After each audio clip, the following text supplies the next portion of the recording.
আসসালামু আলাইকুম। আমার চ্যানেলে আপনাদের সকলকে স্বাগত।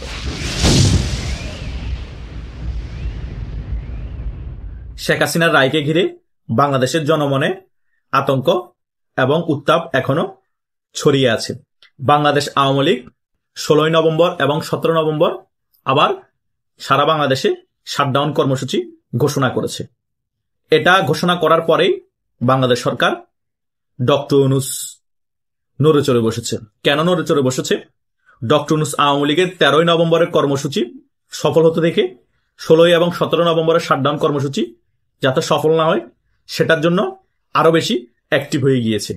ডক্টর ইউনূস সরকার বুঝতে পেরেছে 13 নভেম্বরের কর্মসূচি সফল হওয়ার পিছনে বাংলাদেশের সাধারণ জনগণ আওয়ামী লীগকে সর্বাত্মক সহযোগিতা করেছে। হয়তোবা 16-17 নভেম্বরও বাংলাদেশের জনগণ বাংলাদেশ আওয়ামী লীগকে শাটডাউন কর্মসূচি পালন করে আরো বেশি সহযোগিতা করতে পারে। সেই কারণে বাংলাদেশ সরকার 13 নভেম্বরের থেকেও আরো বেশি অ্যাক্টিভ হয়ে গিয়েছে 16 এবং 17 নভেম্বরের ব্যাপারে। কিন্তু আমার সবচেয়ে বড় ব্যাপার যেটা লেগেছে, যেখানে বাংলাদেশের জনগণ বাংলাদেশ আওয়ামী লীগের পাশে আছে, সেখানে শুধু ইউনূস আওয়ামী লীগের 16 এবং 17 নভেম্বরের কর্মসূচি ঠেকানোর ক্ষমতা রাখে না। যে দলের সাথে বাংলাদেশের জনগণ থাকবে সে দলের কর্মসূচি 100% বাংলাদেশে পালিত হবে। আর এদিকে গতকালকেই দিল্লিতে শেখ হাসিনার বাসভবনে আওয়ামী লীগের শীর্ষস্থানীয় কিছু নেতার সাথে গুরুত্বপূর্ণ বৈঠক হয়ে যায়। বৈঠকের মধ্যে শেখ হাসিনা কোন টাইমে এবং কিভাবে বাংলাদেশে ফিরে আসবে সেটার একটি গুরুত্বপূর্ণ আলোচনা হয় এবং 16 এবং 17 নভেম্বর বাংলাদেশে শাটডাউন কর্মসূচি কিভাবে 100% সফল করা যায় সে ব্যাপারেও গুরুত্বপূর্ণ আলোচনা হয়। তার মানে কি বুঝলেন? শেখ হাসিনা ভারতেও বসে নাই, বাংলাদেশে কখন ফিরে আসবে সেই ব্যাপার নিয়েও অনেক আগে থেকে শেখ হাসিনা সকল কিছু গুছিয়ে রেখেছে। আমি তো আপনাদেরকে বলেইছি শেখ হাসিনা চাইলেই কালকে বাংলাদেশে চলে আসতে পারে, কিন্তু দেশের মধ্যে একটা গৃহযুদ্ধ পরিস্থিতি তৈরি হয়ে যাবে। সে কারণে তিনি এখনো বাংলাদেশে আসছেন না, আরো কিছু বিষয় গোছানোর জন্য বসে আছে এবং বাংলাদেশের জনগণ আদৌ কি শেখ হাসিনাকে চাচ্ছে কিনা সেটাও বোঝার ট্রাই করছে। কিন্তু শেখ হাসিনা যতই সময় যাচ্ছে বুঝতে পারছে বাংলাদেশের জনগণ শেখ হাসিনা যাতে বাংলাদেশে ফিরে আসুক সেটা চাচ্ছে এবং বাংলাদেশের জনগণও 13 নভেম্বর লকডাউন পালন করে সেটা বুঝিয়ে দিয়েছে। আরো কিছু কর্মসূচি আসছে, সেগুলো যদি সাধারণ জনগণ আওয়ামী লীগের পাশে থেকে পালন করে দেখিয়ে দেয় তাহলে শেখ হাসিনা 100% ডিসিশন নিয়ে ফেলবে যে আমার বাংলাদেশে যাওয়া প্রয়োজন, কারণ বাংলাদেশের সাধারণ জনগণকে আমার বাঁচাতে হবে। বাংলাদেশের সাধারণ জনগণ আমাকে চাচ্ছে, আমি যাওয়া ছাড়া এই ডক্টর ইউনূসের হাত থেকে বাংলাদেশকে রক্ষা করা যাবে না এবং বাংলাদেশের জনগণকে রক্ষা করা যাবে না। এই সকল বিষয় নিয়ে দিল্লির বাসভবনে শেখ হাসিনা গুরুত্বপূর্ণ বৈঠক করেছে আওয়ামী লীগের শীর্ষস্থানীয় নেতাদের সাথে। অনেককে অনেক গুরুত্বপূর্ণ দায়িত্ব দিয়েছে, কে কি করবে এবং কার কি কাজ। এই সকল বিষয়ে আমি ইউটিউবে আলোচনা করছি না, যখন কি ফিল্ডে এবং বিভিন্ন জায়গায় প্রতিফলিত হবে তখনই বুঝতে পারবেন শেখ হাসিনা বৈঠকে কি আলোচনা করেছে এবং কাকে কি দায়িত্ব দিয়েছে, তার নিজ নিজ জেলার কোন নেতাকে কি দায়িত্ব দিয়েছে। সকল কিছু আপনারা অটোমেটিক্যালি বুঝতে পারবেন যারা আওয়ামী লীগের রাজনীতির সাথে জড়িত আছেন। তাই যারা হতাশ হয়ে বসে আছেন, তাই যারা মনক্ষুণ্ণ হচ্ছেন যে লকডাউন দিচ্ছে, শাটডাউন দিচ্ছে, এদিকে শেখ হাসিনার রায়ও দিয়ে দিবে, ফাঁসির রায়ও হয়ে যাবে, শেখ হাসিনা কখন আসবে, আওয়ামী লীগ এভাবে করে কতদিন থাকবে, রাজনীতি কি আওয়ামী লীগ করতে পারবে না, রাজপথে কি আর আগের মতো শক্তভাবে ফিরে আসতে পারবে না, তাদের জন্যই এই সকল উত্তর শেখ হাসিনা সিস্টেমেটিক ভাবে দিয়ে দিচ্ছে। কোন একটি রাজনৈতিক দল ফিরে আসতে হলে কর্মসূচি দিয়ে ফিরে আসতে হয়, হুট করে আগের মতো শক্তিশালী রূপে ফিরে আসতে পারে না। আপনাদের একটা জিনিস বুঝতে হবে, দল ক্ষমতা থাকা অবস্থায় বিভিন্ন জায়গায় প্রোগ্রাম হলে বিভিন্ন নেতারা শোডাউন দিলে কর্মী কেন বেশি হয়, তার মেইন রিজন হচ্ছে তখন সকলের মনোবল থাকে আমাদেরকে অ্যাটাক কেউ করবে না, আমাদের সাথে পুলিশ আছে, কেউ অ্যাটাক করলে আমরা পাল্টা কাউন্টার দিলে পুলিশ আমাদেরকে সহায়তা করবে। ওই বলে অনেক সাধারণ কর্মী প্রোগ্রাম আসে না, তাদের পিছনে থাকে, কিন্তু দুঃসময় যখন থাকে তখন তাদের মনে অনেক ভয় কাজ করে, তাদের পিছুটান থাকে। আবার অপোনেন্ট পক্ষ যদি আমাকে অ্যাটাক করে আমি কিভাবে সেফ হবো, পুলিশও ধরে নিয়ে যেতে পারে, এই সকল ভয়ের কারণে তখন অনেকাংশে 10 ভাগের 1 ভাগে চলে আসে কর্মী সংখ্যা, কিন্তু সমর্থক থাকে, কিন্তু কর্মী সংখ্যা রাজপথের কর্মী কমে আসে।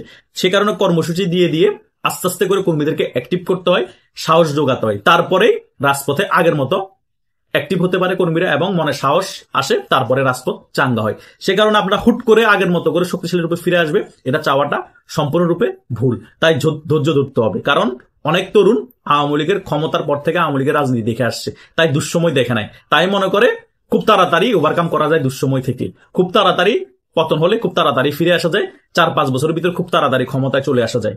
আরে ভাই, আওয়ামী লীগ এখন পতন হয়েছে যে মাত্র 1.5 বছর, তবুও যে পরিমাণ ওভারকাম করেছে আল্লাহর কাছে লাখো শুকর। কারণ আওয়ামী লীগের মতো বড় দল হওয়ার কারণে আওয়ামী লীগ এত দল থাকার পরও বাংলাদেশে এখনো টপ 2টা দলের মধ্যে আওয়ামী লীগ টিকে আছে। এখনো আওয়ামী লীগকে টপ 2টা দলের মধ্যে ধরা হয়। এবং আওয়ামী লীগ ষড়যন্ত্রমূলক গণঅভ্যুত্থানের মাধ্যমে পতন হওয়ার পরেও আওয়ামী লীগ 15 মাসের মধ্যে খুব তাড়াতাড়ি অনেক ক্ষেত্রে ওভারকাম করেছে। তাই আরো কিছু সময় দিতে হবে।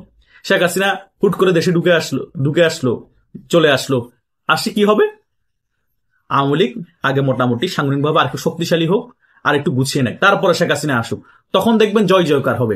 কথা বুঝে না? কর্মসূচিগুলো যেগুলো দিচ্ছে সেগুলো পালন করুন এবং জনগণও সেটাতে একত্রতা ঘোষণা করছে। জনগণকে বুঝান যে শেখ হাসিনা ছাড়া বাংলাদেশের পরিস্থিতি কি, শেখ হাসিনার উন্নয়ন কি হয়েছে সেগুলো বুঝান। ঘরে বসে না থাকে, হতাশ না থাকে, এবং শেখ হাসিনা বাংলাদেশে না থাকলে কি পরিস্থিতি হয়, আর আওয়ামী লীগ বাংলাদেশের রাজনীতি ফিরে না আসলে রাজনৈতিক ব্যালেন্স কিভাবে নষ্ট হয়ে যায়, এগুলো বোঝানোর পরে জনগণ যখন একেবারে বুঝতে পারবে তখন অটোমেটিক্যালি জনগণ কান্নাকাটি করে শেখ হাসিনাকে পায়ে ধরে দেশে আনার জন্য বসে থাকবে। আওয়ামী লীগের কর্মীরা রাজপথে নামা লাগবে না। কথা বুঝতে পেরেছেন? মেইন জায়গায় আপনাদের হাত দিতে হবে। এখন এই টোকাই সমন্বয়করা, জামাত ইসলামী, বিএনপি, তারা শুধু আওয়ামী লীগের খারাপ দিকগুলো প্রচার করছে। এখন আপনাদেরকে বুঝাতে হবে আওয়ামী লীগের খারাপ দিকের পাশাপাশি আওয়ামী লীগের ভালো দিক কি কি ছিল। মন্দের ভালো আওয়ামী লীগ বাংলাদেশে, অন্তত অন্যান্য রাজনৈতিক দলের থেকেও, সেটা আপনাদের বুঝাতে হবে। বাংলাদেশে কোন রাজনৈতিক দল দোয়া তুলসী পাতা না, অন্তত বাংলাদেশের জন্য আওয়ামী লীগ মন্দের ভালো, সেটা আপনাদেরকে জনগণের কাছে তুলে ধরতে হবে। তখন জনগণ অটোমেটিক্যালি শেখ হাসিনাকে বাংলাদেশে ফিরে আনার জন্য তারাই রাজপথে নামবে, আর তাদেরকে সহযোগিতা করার জন্য আপনারা একসাথে রাজপথে থাকবেন। এটাই হচ্ছে মেইন খেলা। সেই খেলা আপনারা হাত না দিয়ে হতাশ হয়ে বসে থাকবেন, অটোমেটিক্যালি ঘরে বসে বসে চিন্তা করবেন আওয়ামী লীগ ফিরে আসবে, শেখ হাসিনা ফিরে আসবে, আবার ক্ষমতায় আসবে। আরে ভাই, রাজনীতি কি কল্পনার জগৎ? কল্পনার জগতে থেকে রাজনীতি হয় না, রাজনীতি বাস্তবতা দেখে রাজনীতি হয়। কথা বুঝতে পেরেছেন? এটাই হচ্ছে মেইন খেলা। 19 বছর বিএনপি এখনো অপেক্ষা করছে না, ক্ষমতা আসতে পেরেছে।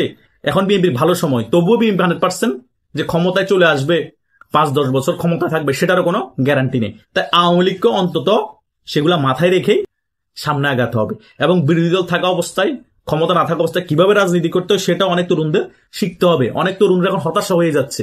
অনেক তরুণ এখন চিন্তা করছে আওয়ামী লীগ এখানেই শেষ, 20 বছরও ক্ষমতা আসবে না, 10 বছরও ক্ষমতা আসবে না। অনেকের সাথে কথা বলে তারা এই ধরনের হাই উতাস দেখে। আরে ভাই, হাই উতাস দেখিয়ে তো রাজনীতি হবে না। কিভাবে তাড়াতাড়ি ক্ষমতা আনা যায় আওয়ামী লীগকে, সেই জন্য কাজ করতে হবে। কিভাবে আওয়ামী লীগকে আগের মতো রাজপথে নামিয়ে সক্রিয় করা যায় সেজন্য কাজ করতে হবে, সকল হতাশাবাদ দিয়ে। তাহলে তো আওয়ামী লীগ আগের মতো শক্তিশালী রূপে ফিরে আসবে, তাহলে তো আওয়ামী লীগ আবার ক্ষমতায় আসবে। এখন আপনি কিছু করবেন না, অ্যাক্টিভিটি করবেন না, কথা বলবেন না, রাজপথে নামবেন না, আওয়ামী লীগ এমনি ক্ষমতায় চলে আসবে, আওয়ামী লীগ এমনি রাজপথে শক্তিশালী রূপে আগের মতো ফিরে আসবে, শেখ হাসিনা এমনি দেশে ফিরে এসে বসে থাকবে জেলে ঢুকার জন্য। আরে ভাই, এ সকল কথা বলে কোনো লাভ নাই। যারা আমাকে হতাশা দেখান, হতাশাবাদ দিয়ে উজ্জীবিত হন। যারা রাজপথে নামতে পারবেন না তারা অনলাইনে কথা বলুন। যারা অনলাইনে কথা বলছেন তারা রাজপথে নামতে পারছেন না, কোনো সমস্যা নাই। একটা না একটা প্ল্যাটফর্মে কাজ করতে হবে। আর যারা রাজপথে নামছে তাদেরকে উৎসাহ দেন, সাহায্য করেন, সহযোগিতা করেন। দেখবেন আওয়ামী লীগ খুব শীঘ্রই ক্ষমতা থাকা অবস্থায় যেরকম প্রভাবশালী ছিল ওইরকম প্রভাবশালী হয়েই রাজপথে নামবে এবং রাজপথ কাঁপাবে, রাজপথ দখল করবে। আর শেখ হাসিনা তখন জনগণ এবং আওয়ামী লীগের জন্য হলো বাংলাদেশে ফিরে আসবে। এটাই হচ্ছে কথা। আপনারা আগে প্ল্যাটফর্মটা তৈরি করতে হবে। আপনারা প্ল্যাটফর্ম তৈরি না করলে তো শেখ হাসিনা শুধু শুধু বাংলাদেশে ফিরে এসে কোনো লাভ নাই। কথা বুঝেন নাই? এটাই হচ্ছে মেইন কথা। আপনারা মনে করেন শেখ হাসিনা দেশে ফিরে আসলে রাজনীতি চাঙ্গা, যে বারবার আগে রাজনীতি চাঙ্গা করেন, তারপরে শেখ হাসিনা দেশে ফিরে আসলে তখন আওয়ামী লীগের জয় জয়কার হবে, তখনই আওয়ামী লীগ ক্ষমতায় আসার ক্ষেত্রে অনেক বেশি এগিয়ে যাবে। আশা করছি সকল বিষয় বুঝতে পেরেছেন। আপনাদের যদি কোনো মতামত থাকে কমেন্ট করে জানাতে পারেন। ধন্যবাদ সকলকে।